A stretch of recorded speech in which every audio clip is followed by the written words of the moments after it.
You're listening to Three's a Crowd, the North East Footy Podcast, with Rye for Borough, Steve for Newcastle United, and Ted for Sunderland. Good morning, welcome along to Three's a Crowd, the North East Football Podcast. Me and Ted are here. Rye hasn't been too well this week. Took a little bit of a bad turn.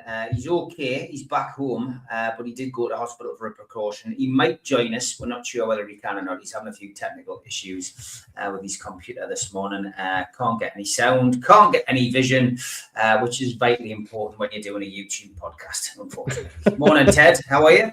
Good morning, buddy. Yeah, I'm all good. Enjoying the sunshine. Got a little bit burnt at the beach yesterday, but a little bit of an habit considering I've been living here nearly 7 years. You'd think I'd learn, but other than that, mate, I'm enjoying the off-season. You're going with a Steve Ray haircut as well.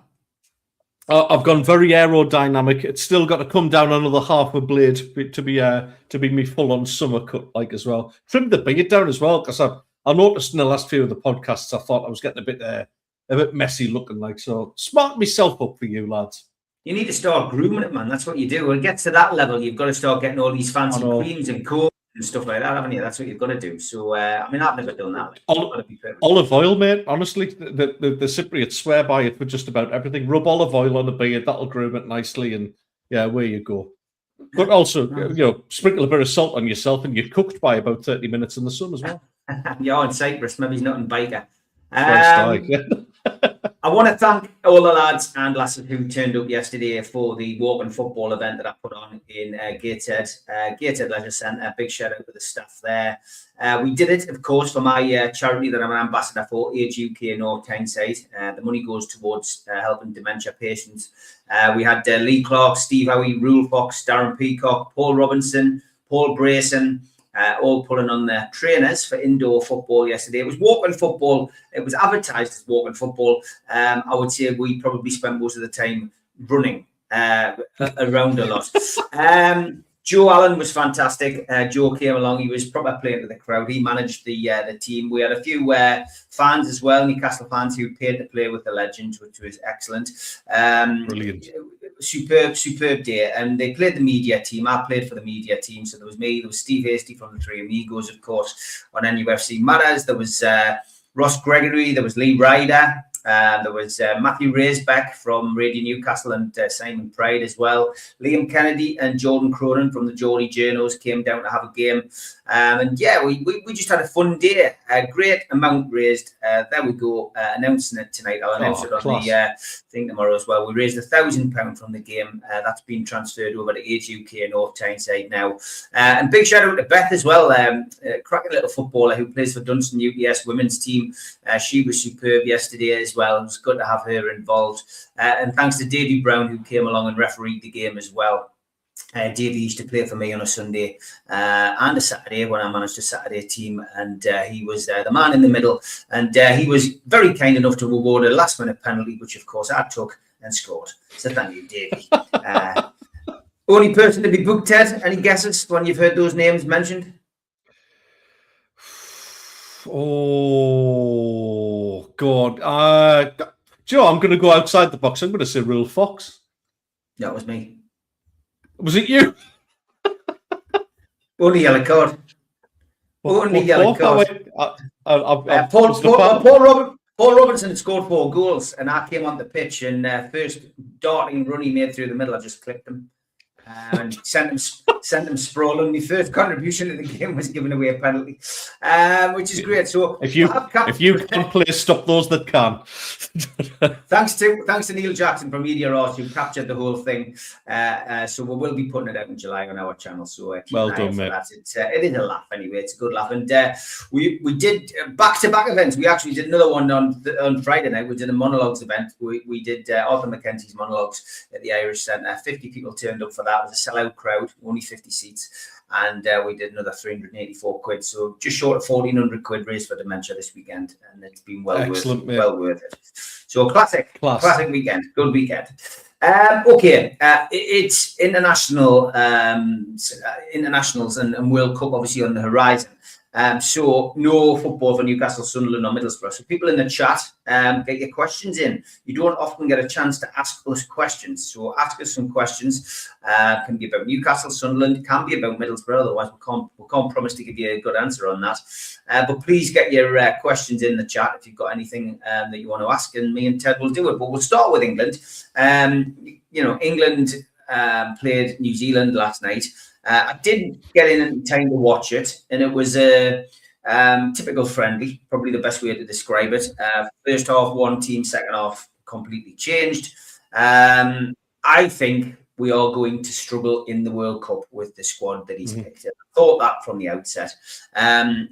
People like John Stones, Jordan Henderson, they've had the day in the England team. I don't know why they're there. I don't know why he's picked them at the expense of, younger players. I think it's a bizarre thing to do. I won't go mental on the England team.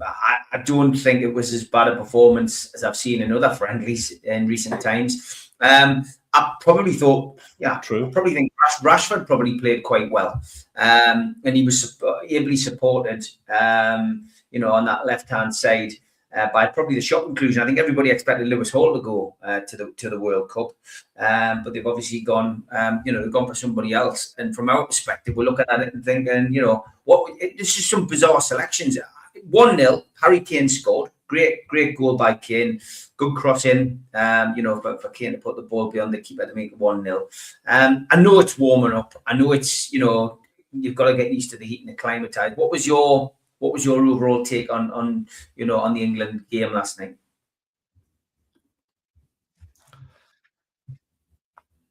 Looking at the opposition, Steve, I know it's a friendly. Let's get that out the way with. But the gulf in class and in positions in the whole, the ranking of the World Cup, we should be, burying teams like New Zealand. And I just think we huffed and puffed. Bearing in mind, Haiti put 4 past them last week. Yeah. Wilson Isidore doing very, very well for them at the minute as well. Like, obviously, I'm keeping an eye on the Sunderland lads. 11 Sunderland players in the World Cup this year. I think it's probably the most we've ever had. But getting back to the England game, I thought it was same old. It was. I agree. I think Rashford was probably the bright spark out of that stage. The rest of it was just insipid, kind of. It looked like a pre-season friendly where just nobody was that arsed. I don't know what Tuchel got out of that friendly. This is supposed to, to finalise maybe a couple of tweaks and that kind of thing before you go into the biggest international tournament in the world. And I'm just looking at that, and if I'm a coach, I've got to be asking myself, what did I get out of that? What did I learn about my players from that friendly? And to me, it was like the biggest thing I learned from that was there's still a massive over-reliance on Harry Kane to get goals. Yeah, and that was literally all it was. The only fun element of that whole game was the scoreboard having a brave attempt at getting the players' names right. I don't know whether you've seen that doing the rounds on social media, but the Americans failed to get a single England player's name right on the scoreboard when they were announcing the teams, which was just a great sign of things to come for this tournament. Yeah, so, I thought it was bizarre. I mean, the camera angles were bizarre as well at times, and overall it seemed a little bit weird. The cameramen at times seemed more focused on women dancing in the stands, under the influence, and he was it was a little bit. I just found the whole thing a bit strange. That Big Nige says there's zero hype for the World Cup. I always used to be excited for it, but international football it's just become tedious now. Yeah, I would completely agree with that.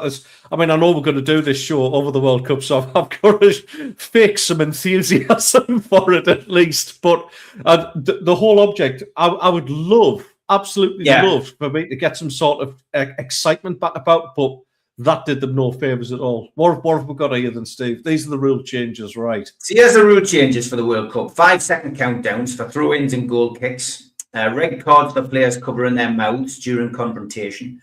Punishments for teams walking off the pitch in protest. That's obviously come after AFCON. Mandatory 1 minute off-field treatment periods. VAR can step in if a foul committed before the ball enters play at a set piece. And VAR can overturn wrongly awarded second yellow cards, and corner kicks. What's your feelings on those rules coming in? Because they tend to filter down to our level of, our level of football eventually. Yeah, true. The second off bottom one is the one that's caught my eye, and I actually welcome that one. So all of this pushing and shoving at corners, where it's gone unpunished so far, that for me is a huge one. And it's a step in the right direction for me, because the amount of times, and we're just as guilty. I've seen 09 do it quite a few times, but you can't be ragging players around in the penalty box waiting for a corner to come in and it doesn't get punished because the ball's not in play. It's just crackers, really. So yeah, that one I'm in favour of. Overturned wrongly awarded second yellows. It's going to slow the game down a little bit, but I can see the merit in it, absolutely. The 5-second countdowns for throw-ins and goal kicks at the top. This is another one like the 8-second rule with the goalkeepers, where in theory it's a great idea, but will we get a consistency from the referees? Can you remember, Steve, just a couple of seasons back when we were adding up every bit of injury time and time out of play, and we were ended up with a couple of games where 10 minutes added on the first half, 10 minutes added on the second half. Then all of a sudden the referees are not doing it anymore. And I just feel like a lot of those rules will kind of be, great, that everybody will be on it in the group stages. Then they'll go, the game's taken 3 hours. We're going to have to knock it on the head a little bit. So in theory, great ideas, mate. It's whether they stick to them is the main thing. Yeah, I mean, 5-second countdowns for throw-ins and goal kicks. I'm not being funny. That is the one that makes me laugh, because 6-second rule just doesn't. 6-second rule was never adhered to by anybody. First couple of weeks it got sorted. You're right, 100%. That just gets changed. I mean, red cards for players covering their mouths during competition. Players and managers cover their mouths all the time, right? I mean, they could be talking about, I was out at such and such a nightclub last week, and this last did this and this last did that, or he could be saying, I've been tapped up by such and such a manager, and I'm on my way to the transfer window. We don't know what they're saying. Yeah. But this happens all the time. But they get a red card for it, really? What is the reasoning behind that? I don't know. Punishments for team walking off the pitch in protest. I agree with that 100%.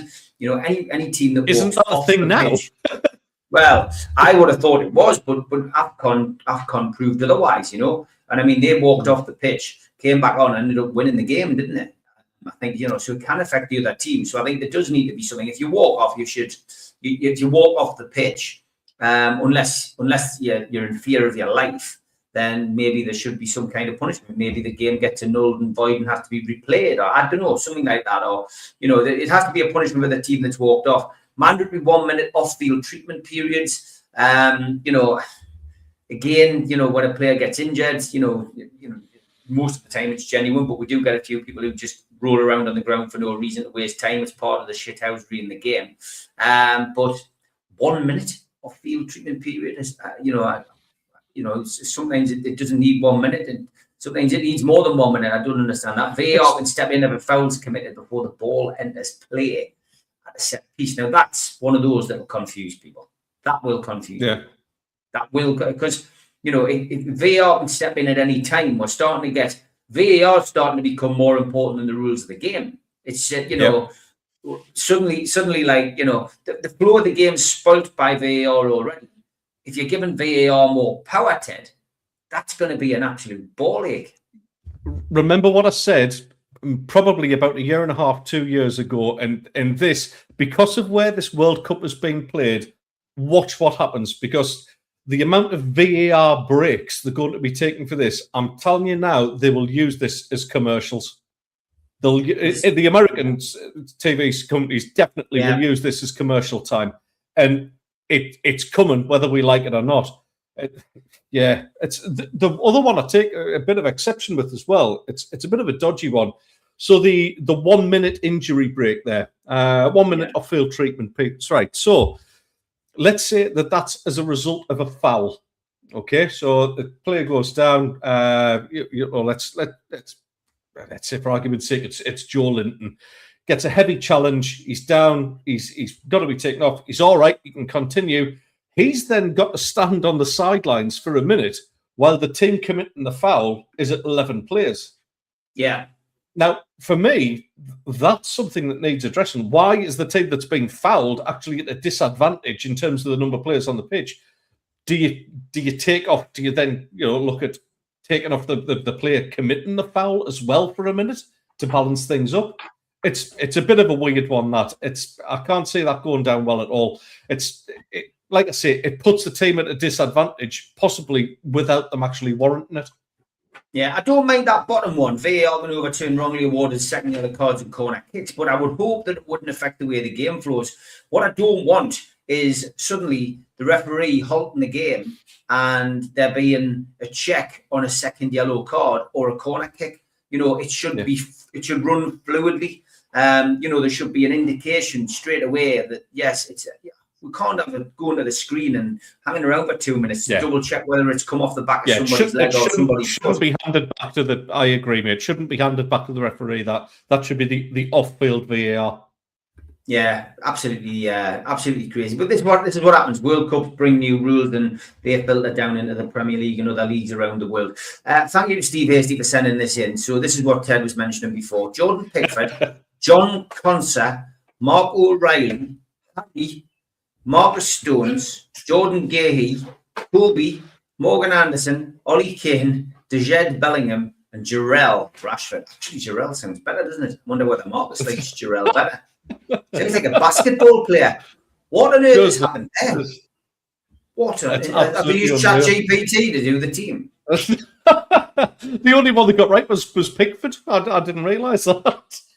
Yeah, they're going to try and Americanize the game. Stephen, you're right, 100%. And a few comments earlier on as well from just about the voice thing, the covering the mouth thing. The mouth covering came in after the Vinny Jr. incident in the Champions League. Blue Rhythm Boy thanks it's during confrontation, Steve. It's so racist abuse can be clamped down on. Remember Benfica versus Real Madrid. Yeah, thanks for that. Yeah, it does make sense.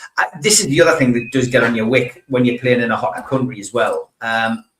I get it, it's hot out there, but is there any need for 2 to 3 minute water breaks? Now, I don't know whether this happened at Sunderland games this season, but when we were playing against West Ham and when we were playing against Fulham, we had excessive water breaks in the Premier League. So again, this comes down to our way of thinking about, potentially trying to Americanize the game, as Stephen Horn's saying. Additional time being wasted so you can have an ad break. Yeah, I completely believe this, and I have done for some time now. And the water breaks the water breaks will start by being sponsored by somebody. Whoever is your Highland Spring, or the water is available, obviously, sponsors the water break, and Peckham Spring. Glow in the dark water. I remember that. No, listen, 2 to 3 minute breaks. Of course, you can squeeze in a couple of adverts in that time. Sky will absolutely lap that up. They'll be all over that like crap on a blanket. Honestly, they will. We're going to get to a stage where we're playing the game in quarters. That's what it genuinely feels like, which would be absolutely horrendous. St. and Greavesy would be turning in their graves. Game of 2 halves. Yeah. No, they definitely will. Well, anyway, as I'm going to have a drink of water, here's an ad. This isn't the nature ramble. This is a mark study this early neo-Victorian England. Space Raiders? Yeah, they're KPs.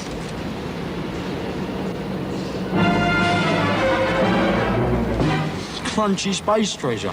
This astronaut gang is supposed to be after it. Oh, yeah. You two, shift it. And he says that we muck about. KP Space Raiders. Watch out for them. Steve Wraith Water, sponsored by Space Raiders. See, we're ahead of the game on here, Ted, aren't we? We're ahead of the game. I'm loving it. The fact that there's still KP Space Raiders on there was the giveaway. Like, it's about 40 years old. What was the best flavour? Pickled onion. 100%. But see, we do agree on some things. We do. Stephen Horn, getting back to the England game, he says, watched the game last night. To me, it looks like they've got Borough syndrome in front of goal. What do you think?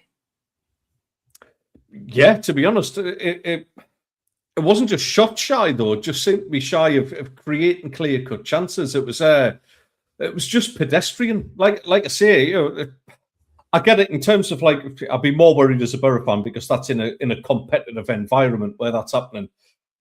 But England just seemed devoid of any like sort of urgency. You know, even you want to see a bit of a tackle going in. You want to see somebody trying something from 30 yards out. Just do something. Don't just sit there and kind of, you know, let it fizzle out. Like I say, no disrespect against New Zealand. I've got family. I've got family in New Zealand who are classing themselves as Kiwis now, but we should be turning them over and absolutely running riot on them. You know, they're just San Marino with slightly better weather and more sheep. Let's be honest. Yeah, I tend to agree, Stephen. It was shot shy, but it was also like a lack of application as well, mate. Yeah, certainly was. Morning to Held Bells, just seen you in the chat there. Not sure if you heard, but Rai hasn't been too well. Had a bit of a funny turn, which put him into hospital, but he's okay now. He's on the mend. He's just taking his time. But that's not the reason he's not on. He was trying to get on, but he's got technical problems today. So any Borough fans out there, he hasn't been well. So pass on your best wishes to him if you can. Gordon and Tino barely played for months in the squad, needing to get up to speed in those conditions is madness. And Big Nige says, ad breaks snuck into the Six Nations at scrums this year. It's 100% coming at the ER breaks, and I hate it. I think we all do, Nige. We do. Yep, right, we do, mate. Bluer than boy, changing tact. But he says, how does Ted think Sunderland will cope with European football? Does he think it'll impact their league form? Quite simply put, if it's the same squad as what we've got now, I think we will struggle. I think in terms of the league form, with the extra games, it's a big ask for them to do. You know, I know they're going to be very active in the transfer market. There'll be a minimum 4 players come in. That's without selling anybody at this stage. But that's kind of becoming more and more of a concern. There was an interesting rumor at the beginning of the week that was linking Chelsea with a move for Roofs and Lefay for a combined 130 million, which is huge money. You know, I dare say we could replace a goalkeeper, but somebody like Enzo Lefay is very, very difficult to replace, even with that amount of money. So it all depends really on what the transfer activity is like. If we get everybody in who we want to get in, then you know I think we've got a decent chance. Yeah. Let's not be daft. I don't think for a minute that we're going to go very far in Europe. But you know, if we make it out the group stage, it's an absolute you've had a touch really. But there's some tremendous European sides in amongst all that, so we might not be in there too long. But while it is, I think 4 or 5 signings minimum is what we need to be able to compete and not let it affect the form. The other thing to bear in mind as well is what we haven't got this year is the pain in the ass that was the AFCON as well, where we lost about 6 or 7 players halfway through the season.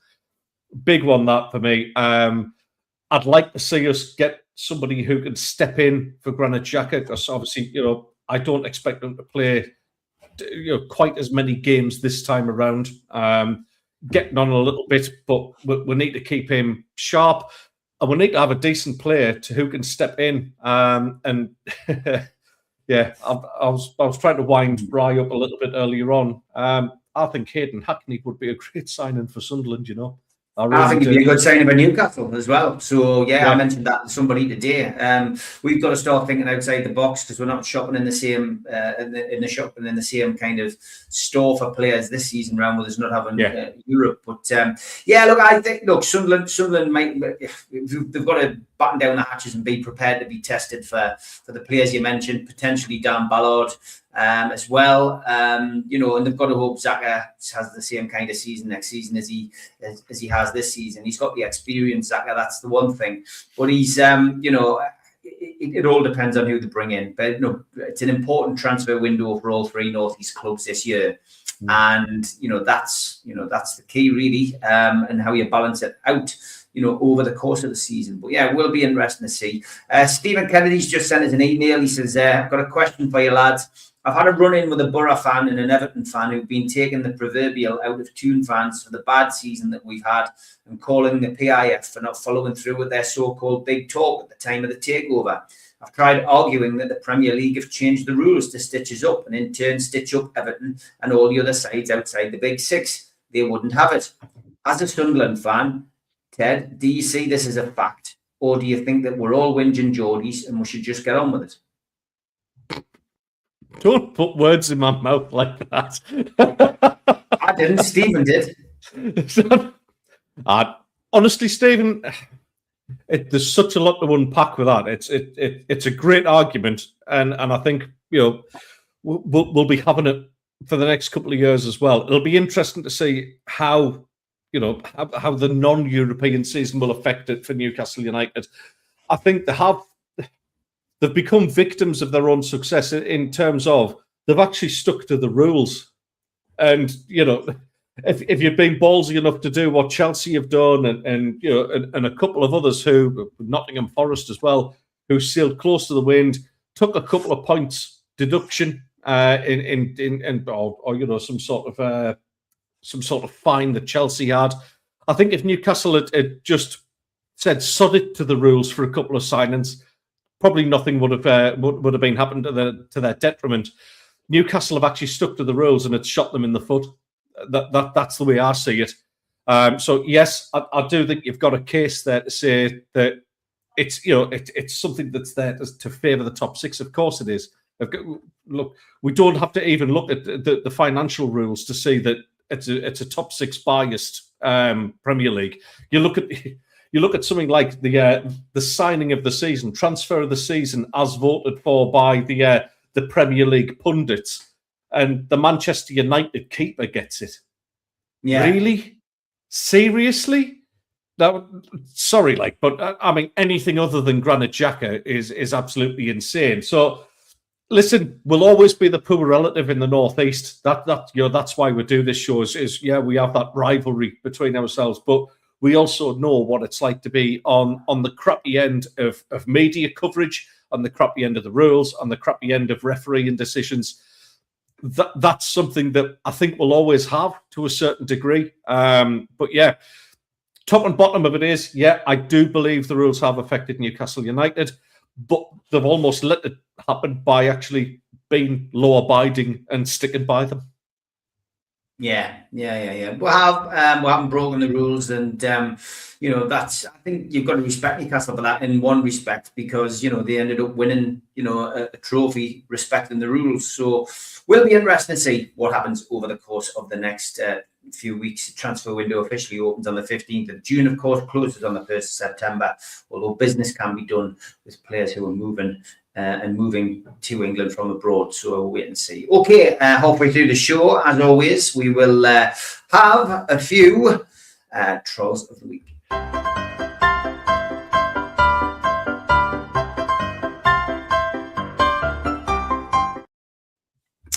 And some breaking news. Woman in court for aggressively farting at her boyfriend's ex. Yes, these are real stories. And this man's stomach makes it to an alcohol, and he's been getting accidentally drunk for 10 years. Where can you get one of them, Tim? Yes, I need to know. Save you a few quid. He told me he won the camper van on Bullseye. Excellent. And the inventor of sexual innuendo has died. His wife is taking it really hard, apparently. So,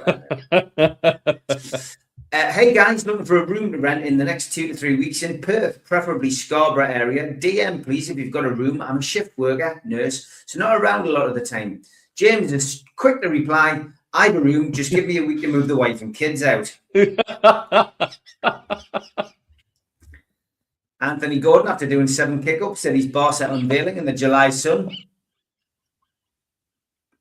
When it gets hot, we're always thinking about having an ice cream. Maybe not from this guy. Oh. Worst amusement park ever? And what a museum this is. Kick indie cock. Yes. Quite painful. Dear God. Coming to a store near you, grab them while you can. I fully respect you for displaying that. I massively respect you for that. And it's been decades since Rainbow finished on ITV. We've had massive scientific advancements in so many different areas of life, yet there's still no explanation for why Bungle used to walk around bollock naked all day long, but then go to bed in pajamas.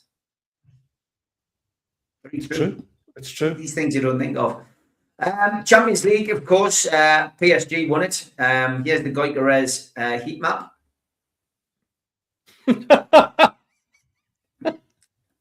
And let's just remind ourselves of that wonderful penalty. Yes. And breaking news, the Arsenal title parade was delayed by 2 hours because the bus actually had Champions of Europe painted on it and was removed. Oh. It's brilliant, isn't it? I love that. I caught that late, but excellent stuff. I like this as well. In the 90s, Arsenal Soccer Club had a player called David Dix. When he was injured, the newspaper wrote, Arsenal a player without Dix. The coach was upset, so the newspaper changed the headline to read, Arsenal a player with Dix out. A record number of women attended the match. And we'd just like to remind all shoppers not to wear next season's Newcastle replica home shirt while shopping at any Asda store, as it'll add a 70-inch LED TV to their bill when they are standing at the checkout. It's bloody awful. Is that official? It's official. I wouldn't wait me arse with it. I wouldn't wait. It comes out. Wow. It comes out this week. I love this little stat as well. James Milner's retirement means 2026-2027 will be the first English top flight season since 56-57 that will not feature a single player who played under Sir Bobby Robson. Amazing. 70-year legacy, that man. Brilliant. Amazing. What a man. Boring Milner. This is brilliant. James Milner, of course, retired. I've retired from football. I've decided to travel the world to see if Ribena tastes the same everywhere. I asked Danny Welbeck if he wanted to retire and join me. He said no. Brilliant. I love those kind of pages. That's one of the best things on Twitter, that. Yeah, of course it is. My favourite one this week, though, was this one. The away fans. When one of Brian Clough's players got concussed, the physio came over and told him the player didn't know who he was. Clough, full of sympathy, told him to tell the lad he was Pelé and get him back on the pitch. Fluffy man, you've got to love them. If you've got any of these kind of things, send them over to us. Either if you know me and the lad personally, send them on WhatsApp. Make sure it's disappearing messages. Or email nufcmatters1892@gmail.com. They'll come directly to me because I am the man who controls them. Absolutely.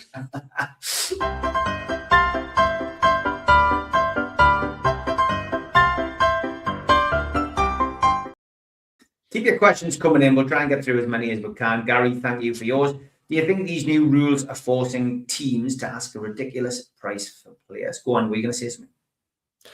Just a quick, we'll come back. This is a great question from Gary, that one. Just obviously, take the mick out of Arsenal with the penalty taken. We mentioned it at the time. The stuttering run-ups for penalties. Oh God.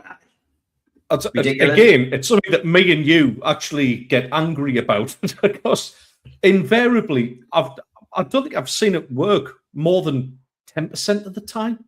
No, it's just a ridiculous notion. A rule for me should be brought in where there's no stuttering on a penalty run up.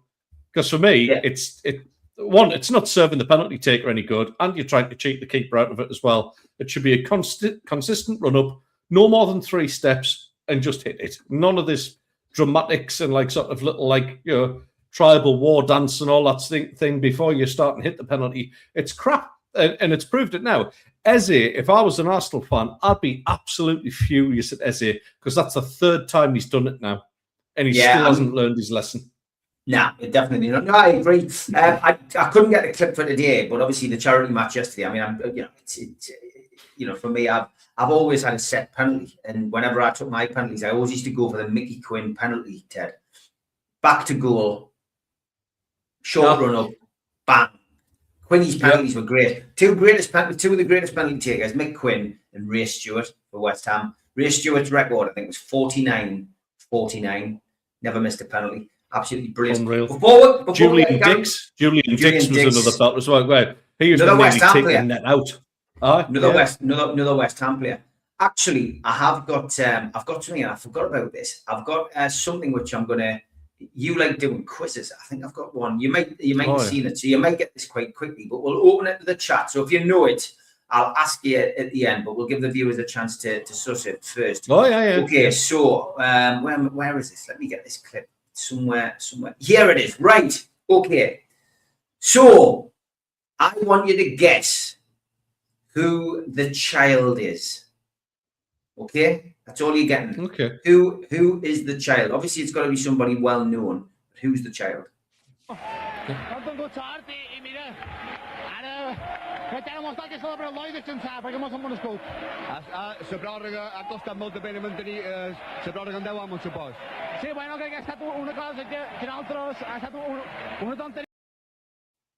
Who is the child? Somebody's famous. Anybody gets it in the chat, well done. But I'll leave Ted to think about it. I'll come back to that at the end of the show. So we'll move on to Gary's question. Do you think these new rules are forcing teams to ask ridiculous prices for players? It's not Saka chairs, no. It's. I think the ridiculous prices started long before the rules. I do think, yeah, it's helping inflate the market, especially when it comes to the teams playing in Europe, and you've got to have that quota of homegrown players. The price for English-born players is stupid. It really is. It's absolutely ridiculous. So yeah, I don't think it's forced the issue as much as what other things have, Gary. But yeah, it's all helping just to create this situation whereby players are going for money that they are just absolutely not worth in the slightest. We've got a winner. Well done, Sonic Tyler. Sonic Tyler has got the answer right. The babe in arms.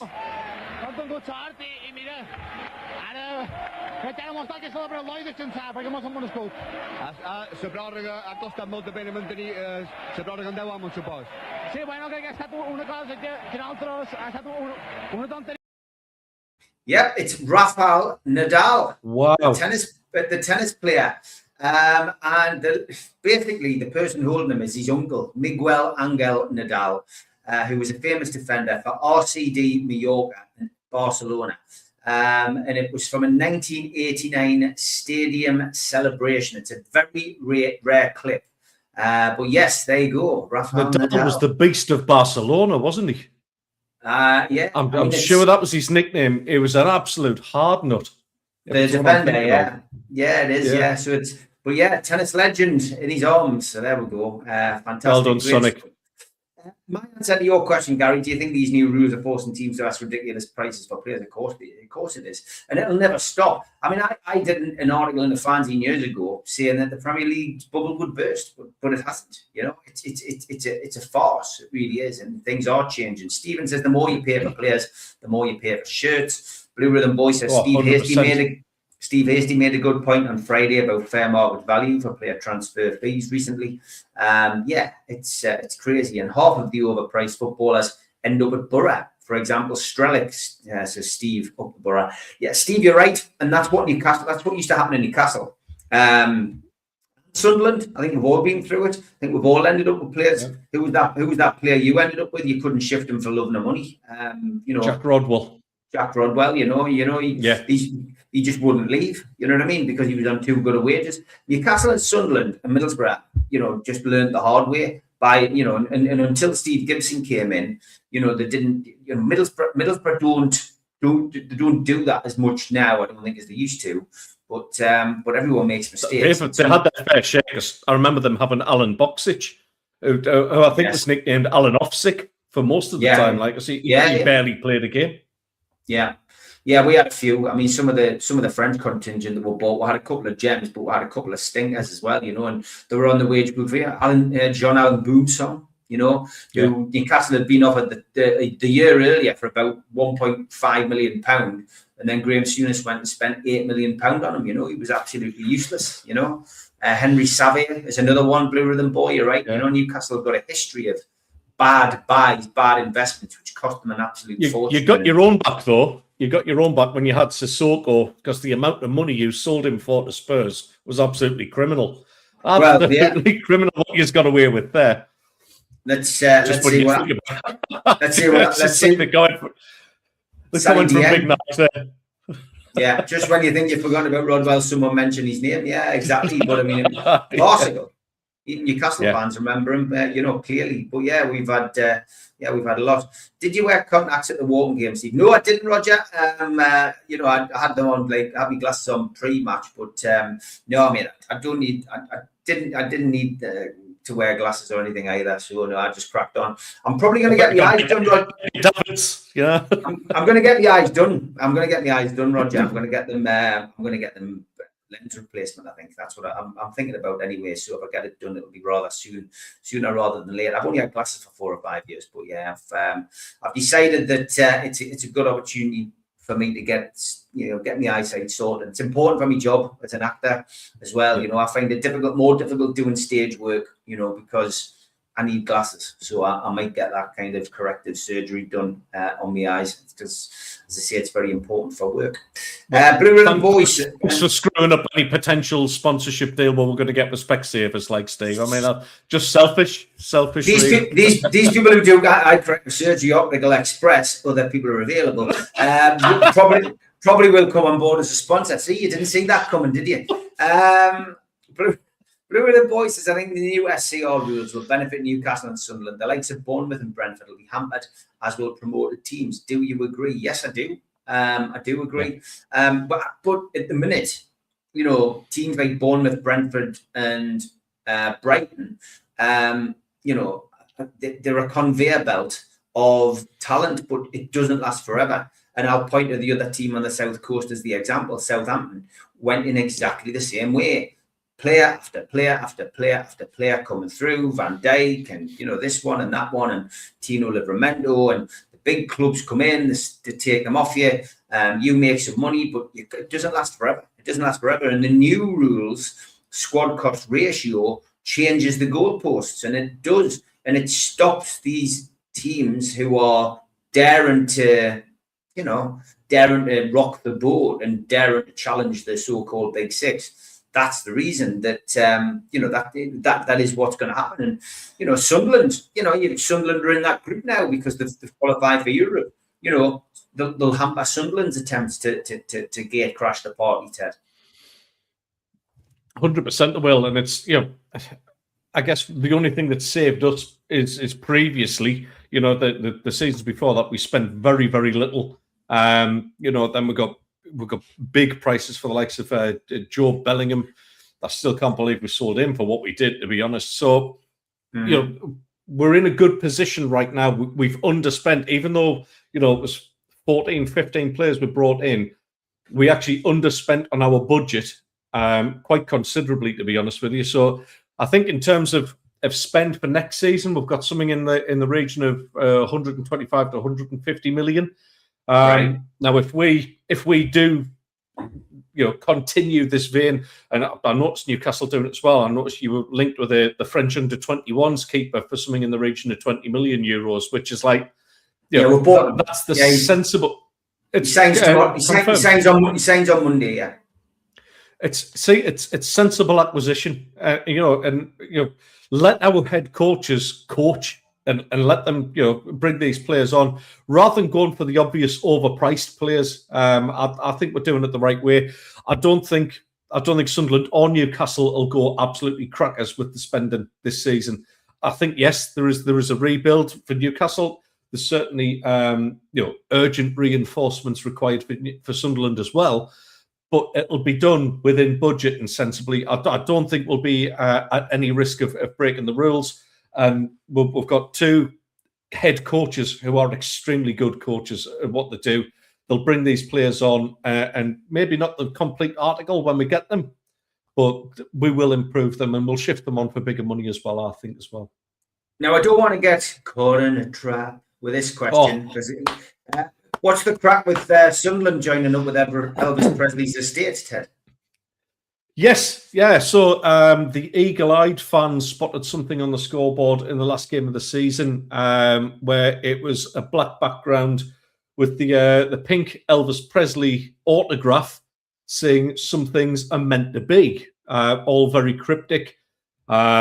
It's I think there'll be a kit. Either the away kit or the third kit will be Elvis Presley kind of themed. Obviously, we're singing the song at the start of the game, all that kind of thing. So, but it's a multi-year deal with the Elvis Presley estate that's being done between Sunderland Football Club and them. So it's got everybody intrigued.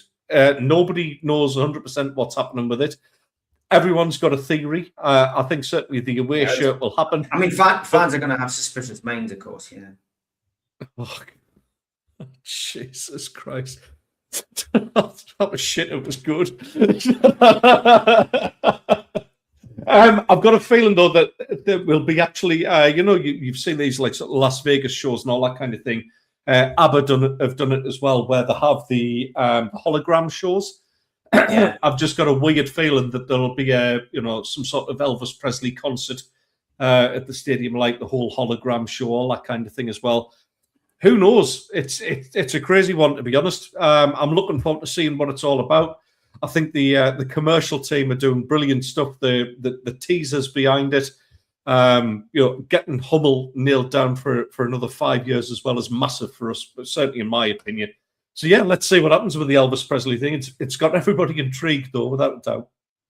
Yeah, it certainly has. Hopefully he's not the devil in disguise, whoever's doing this deal, and they can do well for Sunderland next season. That's all right. Anyway, I'll stop.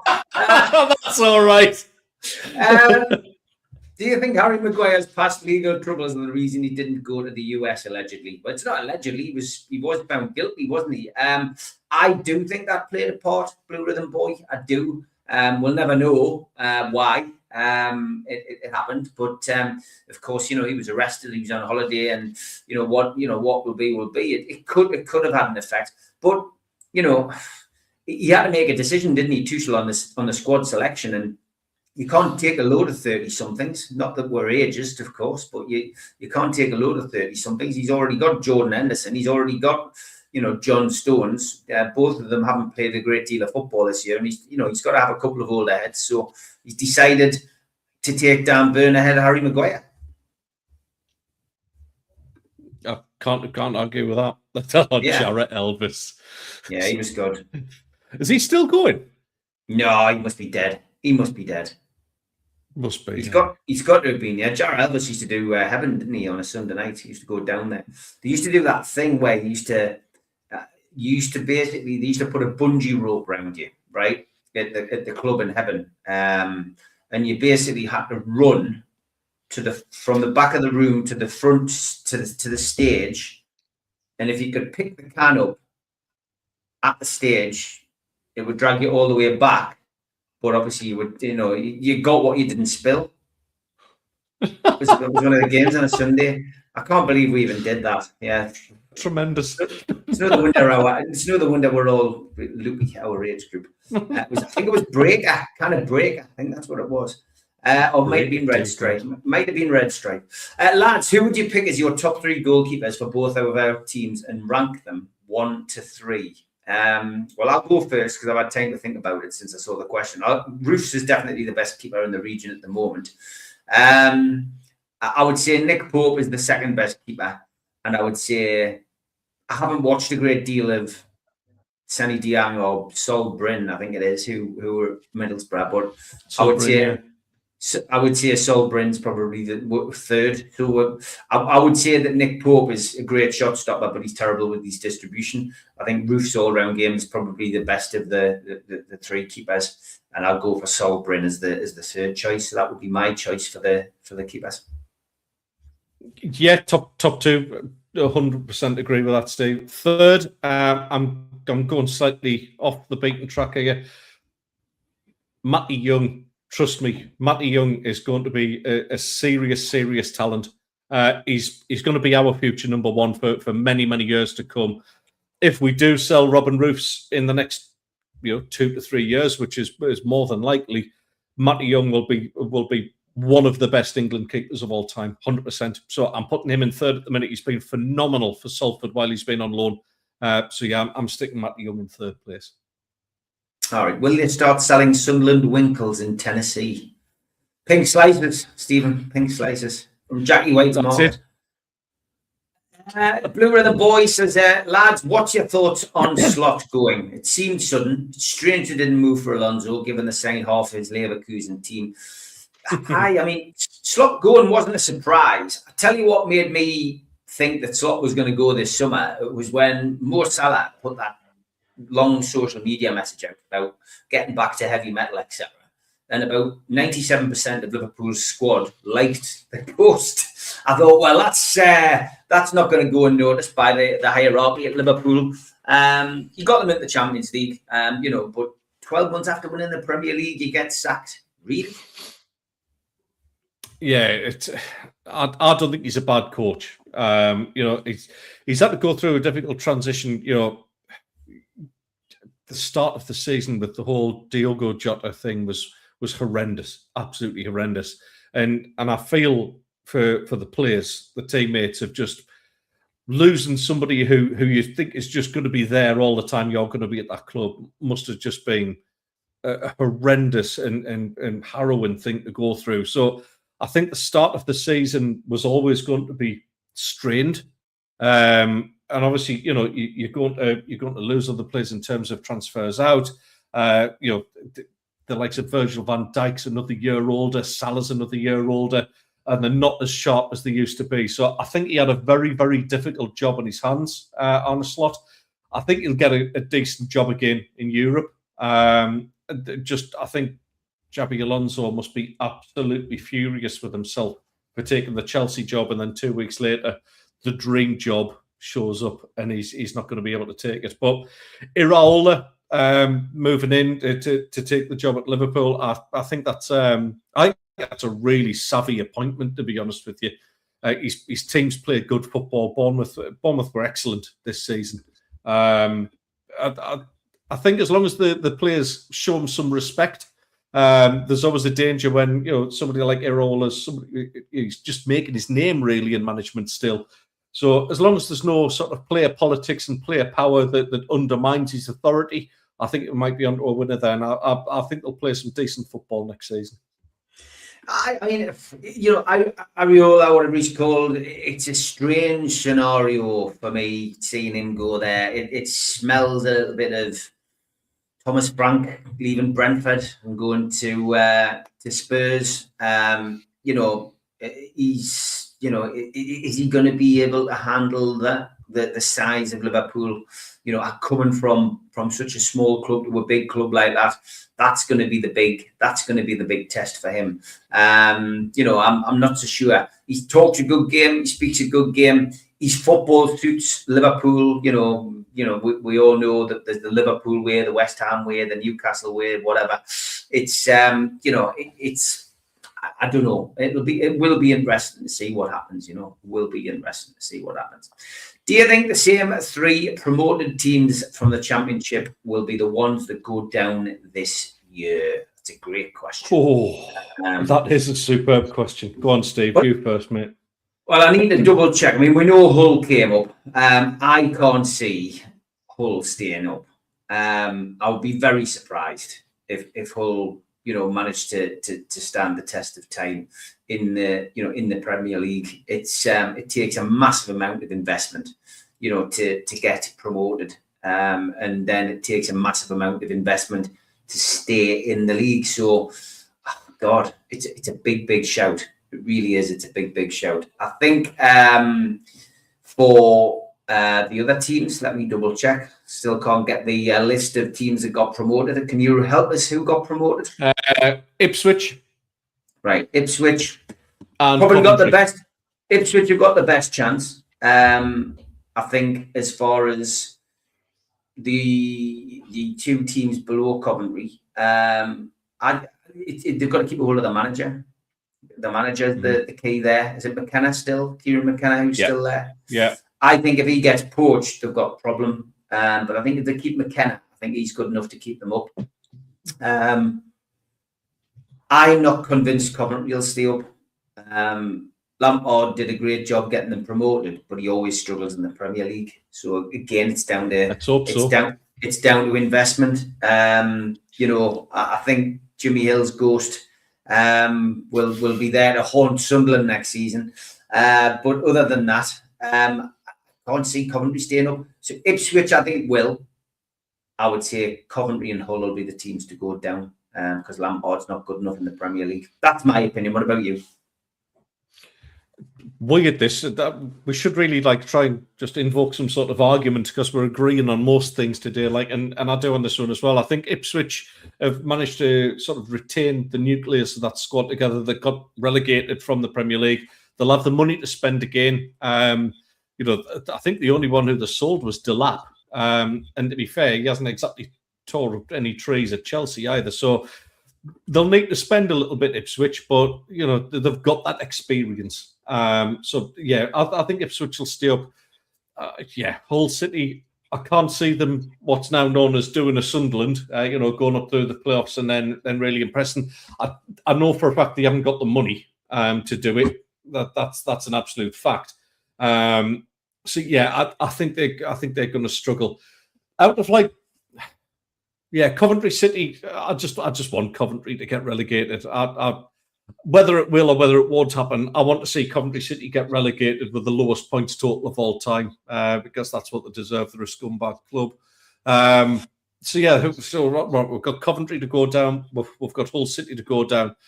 Big question is who goes down out of the other teams because it's a bit of a tricky one.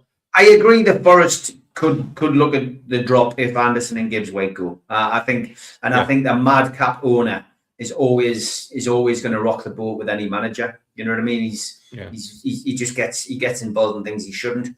One would imagine Fulham could struggle a little bit next season if the new manager doesn't hit the ground running. And Leeds, of course, at the start of that season were terrible. Yeah, absolutely. I think Leeds are one of those where I think they'll attract players in. They'll learn from it. I think they'll grow a little bit more.